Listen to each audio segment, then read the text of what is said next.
तुम्हें अगर ज्यादा दर्द हो तो मैं तुम्हें उठाकर ले चलूं? गौतम, ये कैसी बातें कर रहे हो? चलो मैं ठीक हूँ। अवनी, मैं तुम्हें ऐसे दर्द में चलने नहीं दे सकता। ट्रस्ट मी, मैं तुम्हें गिराऊंगा नहीं।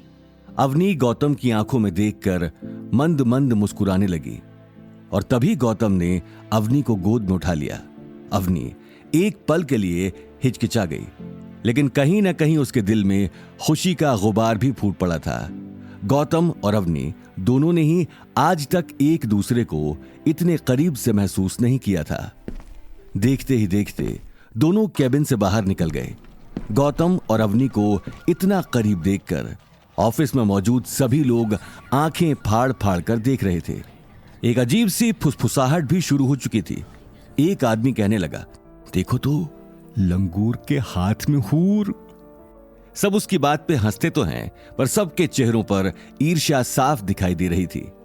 लेकिन गौतम को न किसी की बात सुनाई दे रही थी और न ही आसपास कोई दिखाई दे रहा था। उसे तो आज सिर्फ अपनी गोद में अवनी दिखाई दे रही थी। अवनी का हाथ उसके कंधों पर था, इसलिए आज उसे दुनिया में किसी की नहीं पड़ी थी। गौतम को मन ही मन ख्याल आया जैसे उसने एक पल के लिए दुनिया जीत ली हो।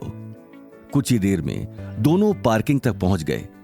गौतम ने कार का गेट खोलकर अवनी को बड़े प्यार से और बड़े ध्यान से सीट पर बिठा दिया, लेकिन वो इस बात से बिल्कुल बेखबर था कि पार्किंग के एक कोने में एक ब्लैक लग्जरी कार भी खड़ी थी, जिस कार के अंदर दीपशिखा और याशी बैठे हुए थे। गौतम और अवनी को इतना करीब देखकर दीपशिखा का तो मानो दिल ही टूट गया। उसकी आंखों से आंसू निकलने को थे, तभी याशी ने उसे इस हालत में देखते ही गुस्से में कहा, दीपशिखा, इससे पहले कि बात आगे बढ़ जाए, मैं अवनी को जाकर बोल देती हूँ कि गौतम ने उससे जो कुछ भी कहा है वो सब कुछ झूठ है। इनफैक्ट अवनी और गौतम के बीच जो भी रिश्ता है वो झूठ का रिश्ता है। वो 1 साल में खत्म हो जाएगा और 1 साल बाद गौतम को उसे छोड़कर तुम्हारे पास आना ही पड़ेगा। आई एम श्योर अवनी जैसी खुददार लड़की सुनते ही अभी के अभी गौतम को डिवोर्स दे देगी। ये बात कहते हुए याशी ने एक नजर दीपशिखा को देखा और कार से बाहर गौतम और अवनी की ओर जाने लगी, लेकिन दीपशिखा ने उसी वक्त उसका हाथ पकड़ लिया। याशी एक पल के लिए हिचकिचा गई, क्योंकि दीपशिखा की नजरें सिर्फ गौतम और अवनी पर ही टिकी थीं। उसकी आंखों में छाई खामोशी से यह साफ मालूम चल रहा था कि वो आज अंदर ही अंदर टूट चुकी थी।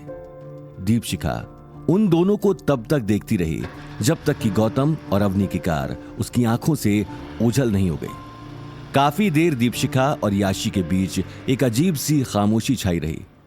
याशी भी बहुत देर तक कुछ कह नहीं पाई। तभी दीपशिखा याशी से कहती है, चलो वापस उदयपुर चलो।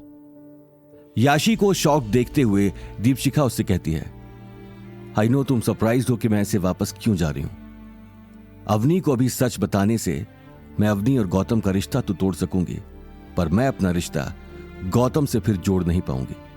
कहीं ऐसा ना हो कि हमारा यह कदम गौतम के दिल में मेरे लिए नफरत पैदा कर दे। जैसा चल रहा है वैसा चलने दो। वैसे भी गौतम 1 साल बाद मुझसे शादी करेगा।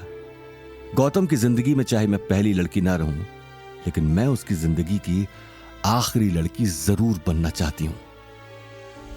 याशी ये सारी बातें सुनकर कुछ कह नहीं पाई, लेकिन वो ये अच्छे से देख पा रही थी कि वक्त के साथ ही दीपशिखा के दिल में गौतम के लिए प्यार बढ़ता जा रहा था। याशी ने अगले ही पल कार स्टार्ट कर दी और एक ही झटके में दोनों वहां से निकल गए।